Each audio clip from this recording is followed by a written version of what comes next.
What is going on, everybody? Welcome to Eris in the Nation. And hopefully you guys have seen my reaction to the Stormtrooper from Sabaton, because this is going to be the history side of what we just reacted to. Alright, I understand that this will be the 4th video on the channel, which means the notifications probably aren't on. So cheers to you guys for finding this video. Hopefully you listened to the end or the very beginning of that video. All right, and you made your way here, but I cannot wait to learn, man. I can't wait to learn. Once learning stops, what are you doing in life? You got to keep learning, and this stuff, you know, over here we gloss over it. World War I, World War II, those are massive subjects in school. So, like, there's a lot of stuff that is missed, and unfortunately, stuff that isn't talked about. So it's always good to increase your knowledge, to hear all sides of everything, guys. And I'm not saying they come with a side. Sabaton just says it like it is, whatever the case. Not glorifying or praising, just speaking, just saying what happened. And I'm here for it. So let's do this. This is a 19, almost 20-minute video. Hope you guys got your popcorn ready, because we're going to learn. And I will stop here and there. I'm not trying to make this no 30-minute video, guys, but I'm just ready to learn. If I have something to chime in, you know, I'm here for it. But yeah, Stormtroopers. To me, I knew they were a reference to something, not just Star Wars. I knew they were a reference to something. I just never knew what. You know what I mean? And yeah, we're here for this. All right, and it makes sense. Makes sense. That little bit of info I pulled up before our Sabaton reaction, Stormtrooper reaction, what Stormtroopers were used for, they were like the cannon fodder to essentially either their goal was to, they always achieved their goal of breaking a stalemate. I'll put it that way. Whether they got into the enemy's lines and did that or not, I don't know, but very effective, very new at the time they were implemented. It had to change the way generals and soldiers prepared for battle in the trenches, because this is World War I. The Stormtroopers, the German elite of World War I, Sabaton History 119 official. All right, so I'm done. But anyway, so that's what I was talking about. Stormtroopers in Star Wars use kind of similar, just kind of similarly. They're just cannon fodder, right? It makes sense. That's why they're called what they are called. Anyway, okay, here we go. 3, 2, 1, let's go. I'm Indy Nidell. And I'm Joachim from Sabaton. And this is Sabaton History. Live from the Sabaton Cruise. Live from the Sabaton Cruise. Hell yeah! Oh, shit. And this is Stormtroopers.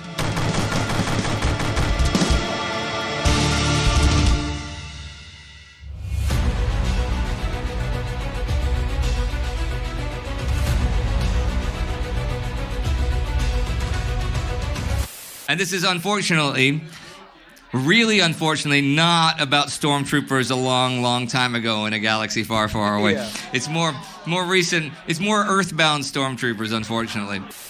It was March 1918, and the Kaiserschlacht drew near. These German spring offensives were to be the final, all-deciding battles that would win the Central Powers the Great War. So, all night, special assault squads shuffled into position. They were waiting for the signal to unleash a hurricane of extreme violence against their enemies, armed to the teeth. And with iron in their hearts, they would pour through the weak spots of the enemy's defenses like a flood of metal and steel. These were the German Stormtroopers. When Quartermaster General Erich Ludendorff basically took over German high command in 1916, he knew that he needed to change things if they wanted to win the war. The traditional mass tactics were a thing of the past and had only produced huge casualties for little gain. To break the stalemate of trench warfare, he and his command figured they had to go back to the qualities of individual soldiery. By 1916, the idea of the Sturmtruppen had begun to take root within the German army. the year of the battles, as 1916 would be known, at Verdun, the Somme, and in Galicia, had again demonstrated the futility of throwing waves of men against entrenched defenses. The stormtroop concept offered something new, a cadre of highly trained, highly motivated, and highly specialized assault units. The original Stormtroopers were brought to life in the mountainous battlefields of the Vosges, the Carpathians, and the Argonne. Here, the terrain did not allow for continuous lines of trenches, and the defenders had to build a series of separated strong points instead. Fighting in the confined spaces of narrow mountain paths favored aggressive shock troop tactics, and the first Stormtroopers were great at circumventing enemy positions and infiltrating their perimeter before attacking from the flanks and the rear. Outfits like the original Sturmabteilung Rohr were also developed from the playbooks of trench raiders and combat patrols, applying a deadly mix of shock, surprise, and ultra-violence. They would burst onto the scene and cause havoc among the defenders. But unlike regular infantry, the Sturmtruppen would not stop there, but keep on pushing through the trenches to create maximum chaos, maximum destruction. The emerging Stormtroopers attracted a certain kind of soldier, usually younger men, often under 25, unmarried, and with a certain flair for recklessness and a disdain for death and danger. But there were also the older, more experienced veterans, professional soldiers, and cold, calculating killers. Physically, fitness was important for the job, as the demands on the body, well, they were high. But most importantly was their character. Each had to possess a certain dash and a daredevil attitude. A single-minded determination was necessary to see advances carried out through total carnage and destruction. For in close-quarter combat, there is no room for humanity. They would fight with daggers, clubs, trench tools, pistols, looking the enemy in the eye while punching, wrestling, killing. And this needed a certain type of man with unrelenting determination and iron in the soul, as Ernst Junger's writings would describe. The single strongest motivation was the Stoss, the push and shock needed to break into enemy lines. Unlike trench raiders, stormtroops, they were not there to capture prisoners or gather intelligence. Their sole objective was to clear a path and remove any obstacles in the way, living or otherwise. The constant danger, the constant pressure, it formed a very tight bond between the men. They trained and lived together day by day, and they had to fully trust in each other's abilities. Each was a specialist in his own right. Now, many came from the German Jägers and the newly introduced mountain units. Those guys were expert marksmen and recon specialists. Others had been pioneers, and their technical expertise in handling explosives and flamethrowers brought tactical versatility to the mix. There were also machine gun specialists, trench mortar and grenade launcher units. So, for whatever task lay ahead, the Stoss troop could be mixed and matched for whatever the situation demanded. Each man was, of course, well-trained in close combat and trench warfare, as well as with a wide arsenal of both native and foreign weapons and equipment. Wow. They were armed with lighter carbines and machine guns like the MG-08-15, but the weapon of choice for the Stoss troop was the hand grenade. Going into action, they would carry sandbags full of stick and egg grenades with them. The first for concussion, the second for fragmentation. Emphasis was on accuracy and quickness of release. Each trooper would carry at least 5 or 6 grenades into battle, often in bags slung around the neck and the shoulders. They were great tools to dislodge the enemy from fortified positions by bombarding loopholes and entrances. And remember, the storm detachments, they were not riflemen. They were not fusiliers. They were designated grenadiers.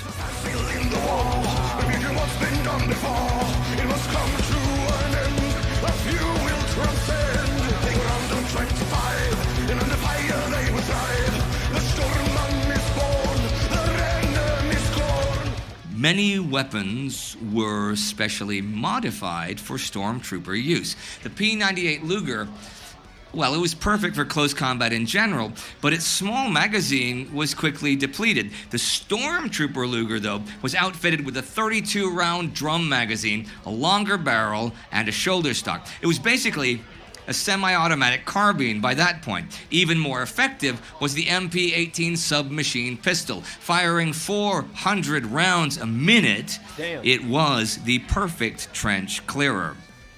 A new uniform was also designed to suit the especially rugged service of the Stormtroopers. This was outfitted with mountain boots and trousers with leather patches on the buttocks and on the knees.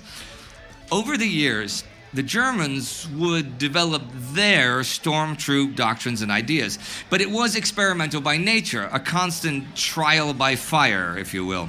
Equipment and weapons were constantly exchanged and rebalanced in order to figure out what worked and what did not work. But fighting on so many fronts simultaneously allowed the Germans to accumulate a large pool of knowledge and experience from their own forces as well as from their enemies. The French, the British, the Russians, they all deployed some sort of shock troops and death companies that were especially fierce in battle. Each mission, the Germans also studied how the enemy had reacted to their attacks. What was his modus operandi? How would he direct his reserves? And what weapons would he bring to bear? German High Command allowed the Stormtroop soldiers and commanders a great deal of freedom of decision in the field. If opportunities needed to be seized and momentum maintained, then there was no room for waiting or for second guessing. Now that's something that's interesting. Like right now it makes sense. Like, you know, to me now in this day and age that makes sense, you know. But back then, when everyone was like playing, let's say by rule books, everyone kind of shared notes and had this similar rule books. There was no, let's say, freedom to make a snap judgment, snap decision. So that's kind of very unique.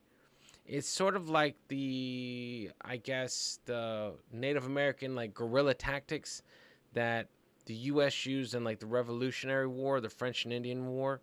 And that was revolutionary then too. Is, you know, everyone was standing in line, first rank kneel, second rank fire, and vice versa. That broke that real quick, the guerrilla style tactics. So this is interesting. This is very interesting that they kind of sort of forced a rule change in war. All right, I get that. That's crazy. That's crazy because over that, you know. There's echoes of a Blackadder goes forth, right? And I'm trying to suppress that, but that's just like the most current World War I thing I've seen, right? So that's like where my mind stops. I get to the most current little bit of information given to me, and that's where that's where I'm pulling from instead of going all the way back to try to remember what was told to me and what I forgot in high school. All right, let's just keep going. I want to back it up just a little bit. Not going back. I'm not going back too much. But it's just interesting to see that though. The how war, how it progressed. You know, it's very interesting to see. Like you hit the hive and see what comes out, how they form, how they react, and then by that, you know, you get to know your enemy a little bit more. So, all right.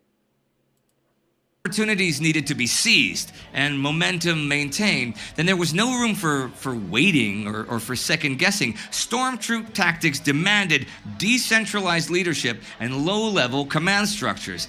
Instead of setting a rigid and restricted set of objectives, the men were given just a broad goal and allowed to find their own ways as to how to achieve it. NCOs were not only allowed, but encouraged to lead through direct command and personal judgment, a concept which would later develop into the famed Auftragstaktik, mission tactics, which I've talked about in my World War II series.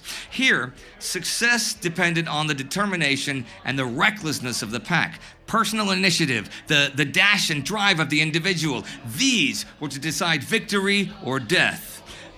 The Stormtroopers soon had a certain image, a certain mythos, and both German soldiers and their allies and enemies began to take notice. For the Allies, the Stormtroopers became kind of a boogeyman. Sentries were paranoid about the idea of groups of Germans with trench clubs stalking the night.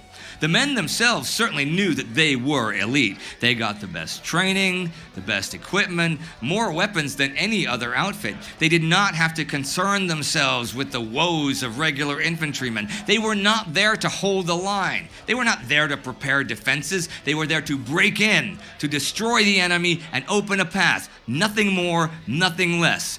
After each mission, if they got back alive, they were rotated out of the lines and trained for their next assignments. A German medical officer recounts, "The men of the storm battalions were treated like football stars. They lived in comfortable quarters. They traveled to the playing ground in buses. They did their jobs and disappeared again, and left the poor foot soldiers to dig in, to deal with the counterattacks and endure the avenging artillery fire of the enemy. They were so well trained and had developed such a high standard of teamwork. They moved like snakes over the ground, camouflaged and making use of every bit of cover, so they did not offer any targets for artillery fire." When an attack was ordered, the stormtroopers would gather in well-prepared forward positions, usually trenches and saps that offered the shortest possible way to the enemy lines. They assembled under cover of the night and in total silence to not tip off the enemy that death was lurking just around the corner. Once the signal for attack was given, though, the artillery would open fire, wrecking any pre-sighted points on the map. See, artillery was always an important factor on a Great War battlefield, but it was vital for the success of the stormtroopers. A sudden, violent barrage of heavy guns would not only destroy much of the defenses, but would also force the enemy to spread out and find cover in isolated groups, which would then become easy prey. Everything had to work like clockwork for maximum efficiency. The stormtroopers rose out of their trenches, running and jumping through the last meters of no man's land towards the enemy trenches. Like in the simulations, the troopers would break in just after the last shell had been fired. Violence had to be overwhelming from the start, and every second counted. Pioneers would push in with flamethrowers or demolish barbed wire with explosives. Grenadiers would throw flurries of bombs into the dugouts. Everyone bold enough to oppose them was to be cut down mercilessly. Trench mortars were brought in to deal with enemy strong points, and light machine guns took positions to support the advance. Colored smoke flares would be fired into the sky to inform the rear of their success, and then the reserves were rushed in with more grenades and more ammo. Wow. But in the end, of course, victory was not guaranteed. After all, stormtrooper tactics were all about fluidity. If the attack promised success, then it would be further exploited. If not, it would be abandoned. Even the best equipped stormtroopers could run into insurmountable defenses or much stronger opposition than they had anticipated. Plans never survive the first contact with the enemy. That is the rule. But individual setbacks could not allow the whole advance to be bogged down, not even for a moment. Hesitation and unnecessary long firefights would allow the enemy to recover and regain his wits. The stormtroopers would have to always keep the initiative, always keep up the pressure, always push, always pursue. If one group failed, another would not try to overcome the obstacle, but circumvent it. There was always a different path in the maze of the trenches, and stormtroopers were to find and exploit the path that offered the least resistance. Get in, wreak havoc, get through, job done. Strike at 0 hour with overwhelming firepower. They're fueled by the fear in their enemy's eyes. Man. Shock troop infiltration, fast violent escalation. Out of the trenches, the stormtroopers rise. I think some of you guys might have seen my friend Joachim around before, yeah? I play in a local band from Fallen. But he's a singer, actually. He's pretty good. This time we're going to actually talk about the song. Yes, please. Okay. Now, Stormtroopers, don't laugh. Okay, we're not going to talk. We're going to talk about breakfast. No, we're going to talk about the song. Now, Stormtroopers, great topic. Sure, shock troops, always great. Everybody's interested. Why choose the German stormtroops as opposed to the Russian or Austro-Hungarian or even the Italian or French, or when you're choosing Oh, it's actually a bit of a joke, internal one. A lot of people have requested we do a song about Star Wars over the years. Obviously, I had to throw Stormtroopers in there. Obviously, I mean, the Jägers, the Austro-Hungarians, would have been really interesting. However, that wouldn't work very well with the Star Wars joke. But the ice planet Hoth was named after Hermann Hoth, the Panzer Army leader from World War II, who, if you watch my World War II channel, just lost his job in November 1943. So a sad moment for the ice planet Hoth. Okay, so tell me about the genesis of the song and what you were trying to go, where you were trying to go with this. This is a really old track, actually. I started writing this 10 years ago, and I sort of never finished it. I really liked the verse and the drive of the song. I think it was for Heroes, actually, I started writing this one. So it's quite old. 2013 when I wrote it. Did you never have an album it fit on it, or you just never finished the song, or how did that work? I basically gave up because the chorus sucked. I remember going through old material because after a while you're working with several songs at the same time when writing an album, and sometimes you need some fresh input. And do I have anything useful in my old pile, you know? Maybe there's a verse or something in an older song I wrote that I could use for a new song. And while going through some of this stuff, I remember Per, who's sitting over there, came up running, and it was the verse for Stormtroopers, I think. Verse and bridge or pre-chorus. And like, oh, that's that older stuff. I remember that. That's a song. And I'm like, yeah, but the chorus sucks ass. Ass. Yes. I could have said something else. That was the least offensive term I could come up with. Well, it turned out then Pat was really onto it, and I'm like, yeah, I like it too, but I gotta rewrite the chorus then. So we sort of agreed to, okay, you can remake the chorus and fuck around with everything else, but don't touch that verse and pre-chorus. Yeah. So that stayed in, and it was actually one of the last songs to be finished for the album. So it was not a last-minute thing really, but. I don't know, I just kept postponing it, and having started a song and written a chorus, it's sort of stuck in your mind. It's hard to get out of that and imagine something else in its place. But had it lyrically always been about Stormtroopers, or was it about something else originally and just changed the lyrics to it? There was just random stupid lyrics. Can you sing some of them for the crowd? I do it every night, man. I mean, the original stupid lyrics. Oh, they're still the original stupid lyrics. No, usually when I write music and I don't know the topic, which is the case sometimes, I just do random rhymes or random words. I don't even remember them actually. Are there any other of your more recent tunes from, say, the two World War I albums and stuff that are not recycled, but you know what I mean, refurbished songs like Stormtroopers? Oh, good question. I don't remember from the top of my head, but every now and then, actually, Attack of the Dead Men. Me and Chris started writing that song in 2013 already, but we had a shitty pre-chorus that we couldn't get away with. So we had the verse, the intro, we had everything pretty much, except the solo and the pre-chorus. And it was a hard and technical pre-chorus, and it didn't gel. And we got so frustrated and angry, and just said, it shouldn't be that hard. So we just went... those few chords, and that's when the dead. That's brilliant. It's brilliant. It's great. Again. Hey, something about that song when I play that on piano tomorrow, speaking of the solo, the first part of the solo, I kept the chords, but I had to change the solo. But once it gets to the bam bam bam bam, that sounds brilliant on the piano. Oh, really? That's like the most beautiful part of any part of the album. I've actually flushed out like large chords, like big ass chords to it. You'll like that.